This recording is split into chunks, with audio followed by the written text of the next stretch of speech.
Oi, pessoal. Então hoje a gente vai para o quinto capítulo desse livro, A Sabedoria da Transformação. Vamos na página 28, onde está falando de natureza Buda. E a monja começa contando a história daquele famoso Koan Mu, onde um monge chega para o mestre Joshu e pergunta: o cachorro tem a natureza Buda? E ele está perguntando: o cachorro é sagrado? O cachorro tem a natureza iluminada, a natureza sagrada? E o mestre responde para ele: Mu. E esse é o Koan, essa é a historinha. Então esses Koans são histórias, casos muito antigos, geralmente de diálogos um pouco enigmáticos entre monges, e que são dadas, esses casos, para as pessoas meditarem, sentarem zazen com essas perguntas: o que é Mu? O cachorro tem natureza Buda Mu? E a pessoa tem que sentar com esse objeto Mu e meditar sobre isso. Então é uma técnica que não é muito comum na nossa escola Soto Zen hoje em dia. Antigamente era mais difundido, mas teve algum momento histórico que as escolas japonesas definiram, cada uma definiu qual que era o seu motivo de prática específico, especial, e essa característica de prática com koans, com essas perguntas enigmáticas, ficou, quem assumiu esse cargo foi a escola Darinzai Zen, e a nossa escola Sotoshu caracterizou como base de prática a técnica de meditação chamada Shikantaza, que é apenas sentar, sem um objeto de investigação. Mas Dogen Zenji, embora ele professasse esse apenas sentar, não tanto quanto possa parecer, porque esse Shikantaza, esse termo, aparece pouquíssimas vezes na sua literatura, mas isso acabou se estabelecendo como a técnica carro-chefe da Soto Zen, enquanto esse estudo de koans ficou mais para outras escolas, como a Rinzai e mais tarde a White Plama Sangha, que é a escola norte-americana fundada por Maezumi Roshi, onde a nossa mestra Koen Roshi teve sua ordenação monástica e seus estudos iniciais. Eu tive o privilégio de passar um ano no mosteiro na Holanda, onde a prática lá era o estudo de koans. Então a gente tinha um currículo de 750 koans e a pessoa tem que ir passando um a um e respondendo, fazendo entrevistas particulares com o professor 2 vezes por semana para responder essas perguntas que não têm um sentido lógico. Então tem, por exemplo, qual a face original que você tinha antes dos seus pais nascerem? Ou 2 palmas batem e fazem um som. Qual o som de uma palma?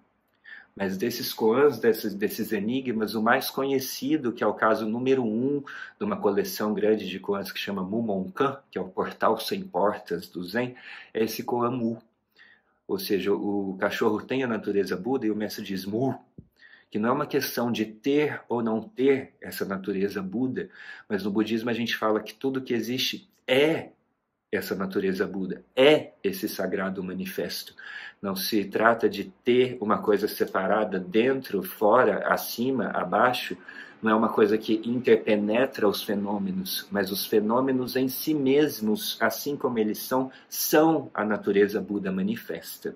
Então algumas pessoas podem até fazer um paralelo com o conceito de Deus, só que Deus é uma identidade, é um ser criador do universo, que por ser o criador do universo, está separado do universo. Então existe uma dualidade, todas as coisas e Deus. E o budismo ele rompe com essa dualidade, ele fala, não, tudo que existe é esse sagrado. Não se trata de ter ou não ter. Então quando o mestre pergunta, o cachorro tem a natureza Buda? E o outro responde, Mu, é uma forma de cortar com essas racionalizações, com essas interpretações, esses conceitos. Tem, não tem, aquele é iluminado, aquele não é, isso tem a iluminação, aquela coisa não tem. Não, tudo é essa natureza Buda. Então esse Mu vem para cortar todas essas divagações mentais e trazer a pessoa para a experiência concreta da natureza Buda, da realidade, que é o quê? É você mesmo. Então a gente corta, será que eu tenho ou não tenho, mas o que eu sou? O que é essa experiência do agora? O que é vivenciar a vida? Então esse é o sentido desse Koan Mu, que era trabalhado numa técnica chamada Huatou. Huatou é um termo chinês que significa um foco absoluto em um único objeto, em um único termo, que no caso vai ser, nesse Koan, o termo Mu. E mu é uma coisa muito interessante, porque é uma palavra, é um prefixo de negação. Algumas pessoas vão falar que é uma negativa como uma palavra não, mas não é exatamente isso, é um prefixo que nega, mais ou menos como a gente se tivesse responsabilidade e irresponsabilidade. Respeito e desrespeito. Então, esse i, essa partícula que vai negar alguma coisa, ou matéria e antimatéria. Então, mu é essa partícula que é esse anti. Então, a pessoa tem que meditar e passar não só o período de zazen, mas o período da prática de Koan, ou seja, durante 24 horas por dia, em todas as suas atividades, tem que manter o foco mental nesse objeto mu, que é uma coisa anti. Então, não é uma palavra, não é um termo, não é um objeto, não é um conceito, não é uma sensação, não é um sentimento, é uma não coisa, mu, anti. E é sobre isso que as pessoas têm que meditar. Ou seja, qualquer estado mental, qualquer interpretação que eu chegue, qualquer construção de pensamento que eu conceba, a gente coloca esse mu em cima. Então ele vai cortando com todas as nossas divagações, com todas as nossas construções a respeito da vida, da realidade, de mim mesmo, da natureza Buda. Ele corta com tudo que a gente possa conceber sobre isso, para quê? Para a gente vir para a experiência, para a gente experimentar o que é esse anti, o que é esse não eu, o que é esse mu. Então é uma coisa que a gente precisa experimentar e não ficar pensando a respeito sobre o que é, o que deixa de ser, o que tem, o que deixa de ter. Mas é experimentar, é vivenciar, é ir antes das palavras ou além das palavras, que é um pouco do que se trata a nossa meditação, que é acessar esse estado não dualista. A dualidade é eu e a realidade separados, então eu preciso ficar pensando sobre isso. Mas quando eu estou vivendo completamente esse momento, não tenho o que pensar. Eu estou sendo a natureza Buda. E é para essa direção que caminha a prática de Koan. E é por isso que esse mestre diz mu, não fique pensando sobre a vida, viva a vida. E aí nessa prática a gente tem que encontrar o professor 2 vezes por semana. E vocês imaginem, eu demorei 6 meses para passar esse Koan. E eu chegava lá na sala e falava, mu é isso, mu é aquilo outro. E o professor vira para o aluno e fala, então me mostra. Você viu o mu mesmo, você compreendeu o mu? Então traz o mu aqui para mim e vira ele de ponta cabeça. Então qual é a cor de mu? Qual é a idade de mu? Você pode cortar o mu em pedacinhos e me trazer aqui? Então, se você realmente viu o mu, a gente é capaz de responder todas essas perguntas. E algumas pessoas... Eu conheci alguém que demorou 7 anos para responder com precisão a resposta correta. O que é esse mu? Então me mostra. Mas para isso a gente tem que se tornar esse Koan. A gente tem que se tornar esse objeto. Tem que se tornar essa não coisa. Esse não eu. Esse não conceito. Essa não objeto, que é o que nós somos, que é o que a natureza Buda é. Então tinha um mestre Yasutani Roshi que também ia falar que é como se tudo no universo fosse feito de ouro.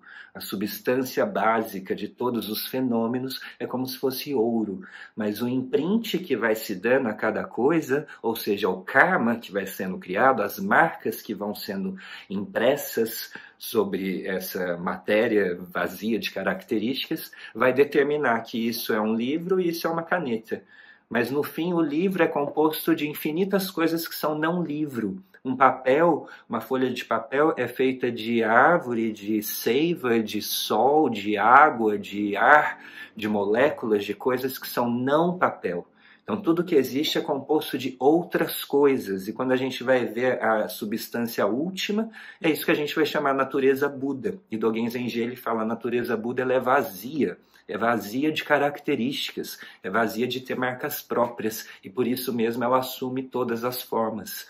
Mas não é que ela não exista, não é vazio que é oco, que é nulo, mas é vazio que não tem imprints, não tem marcas próprias. É livre de características individuais, e por isso mesmo é universal. Então esse Koan ele serve para a gente acessar essa sabedoria que é que é nossa, que é a própria experiência da realidade, a experiência da vida, que não cabe num conceito que é mu, que é anti. Então, qualquer coisa que a gente possa conceber sobre isto ainda não é isto, mas a gente pode experimentar, pode vivenciar com todo o nosso corpo, com todo o nosso ser. E a monja também conta no capítulo que ela fala de natureza Buda, aqui no livro, uma história bem legal, que ela esteve na Índia e foi no templo de Shiva. Shiva é da trindade hindu, né? Que tem Brahma, o Deus criador, Vishnu, renovador, e Shiva como grande destruidor, o Deus da morte, mas a destruição que vai trazer uma renovação, né? Nesse ciclo.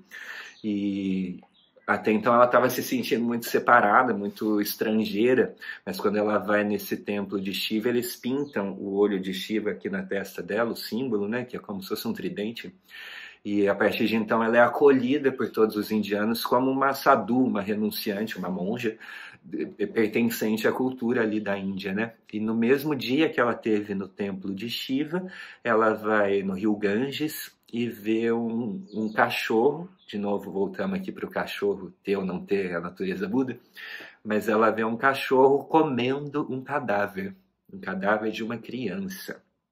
Então ela diz, que será que Shiva está me mostrando, Deus da destruição? Lembrando que na Índia as crianças até que morrem antes dos 12 anos não são cremadas.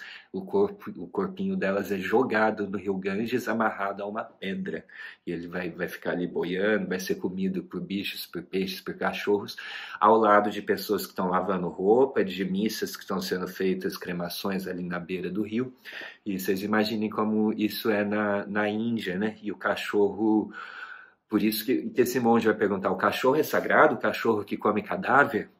Que o cachorro aqui, né, nesse contexto não é igual o nosso hoje em dia, que a gente faz festa de aniversário para o cachorro, põe para dormir junto na cama, né? Então a gente está falando de uma outra relação com esse animal, da onde a dúvida desse monge aparece. Esse ser sujo, o cão, né, imundo, ele é sagrado? E o monge responde, mu.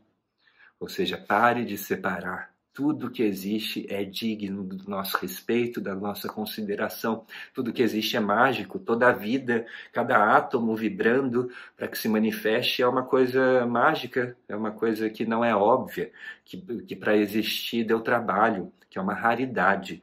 Então a gente está vivo aqui nesse planeta, com esse corpo, com essa mente, é uma raridade, é uma grande oportunidade que a gente tem de compreender a vida de forma consciente, de vivê-la com todo o nosso ser, não de ficar pensando sobre, mas de nos tornarmos essa natureza sagrada e de perceber que tudo que existe é essa inter-relação dessa natureza mágica da vida, do universo, manifesta. E só para finalizar, falando de novo desse Joshu, era conhecido que o seu templo tinha uma ponte, então para chegar no templo tinha uma ponte de pedra. E de novo tem um koan, uma historinha que diz, nessa ponte passam burros e passam cavalos. E o sentido disso não é que passa burro de gente mais ou menos inteligente ou mais burra, não. É que passa burro, passa cavalo, passa cachorro, passa gente, passa gato, passa vaca. Ou seja, todos passam nessa ponte que leva de uma margem a outra, que leva para o templo, que leva para o despertar. E a mensagem que a gente passa é que a gente possa ser essa ponte. Que a nossa vida faça essa ponte de levar as pessoas de uma margem do sofrimento, da confusão, da ignorância, para outra margem da paz, do nirvana, do esclarecimento, da compreensão, da compaixão, da bondade. Então que a gente possa, que a nossa vida faça essa ponte, essa ligação.